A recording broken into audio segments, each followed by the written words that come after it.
చూసారు కదండి 50-60% వేగిపోయి మీకు తెలుస్తుంది కదా, అన్ని సైడ్స్ అన్నీ రెడ్గా అయిపోయి కొంచెం నూనె పడుతుందండి. నేను మళ్ళీ నూనె వేసాను. నూనె అనేది మాత్రం పడుతుంది, ఎందుకంటే మనకి క్రిస్పీగా రావాలి కదా.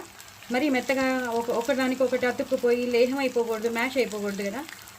ఇలాంటి సండేస్ టైంలో మనకి కొంచెం హాలిడేస్ టైంలో ఇలాంటివి చేసి పెడితే పిల్లలు తింటారు కాబట్టి కొంచెం నూనె ఖర్చు అయినా పర్వాలేదు. సో ఇలా అన్నీ చూసారు కదా ఎంత బాగా వేగిపోయాయో. ఇంకా కొంచెం వేగాలండి. అప్పటి లోపల మనం మాత్రం ఉప్పు వేసేసుకోవచ్చు,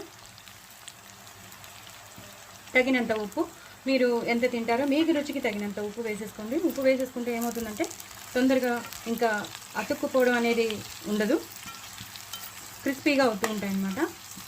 వీటిని 50-60% వేగిపోయాయి కాబట్టి ఇప్పుడు మనం ఇంకో 2-3 విడతలు ఇలాగే వదిలేసేయాలండి. దాని తర్వాత నెక్స్ట్ ప్రొసీజర్లోకి వెళ్దాం.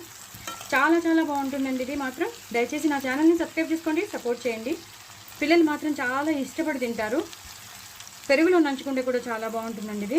తప్పకుండా చేసుకోండి. ఇది హాలిడేస్ కాబట్టి కంపల్సరీ పిల్లలకి చేసి పెట్టండి. చాలా చాలా బాగుంటుంది, టేస్టీగా ఉంటుంది.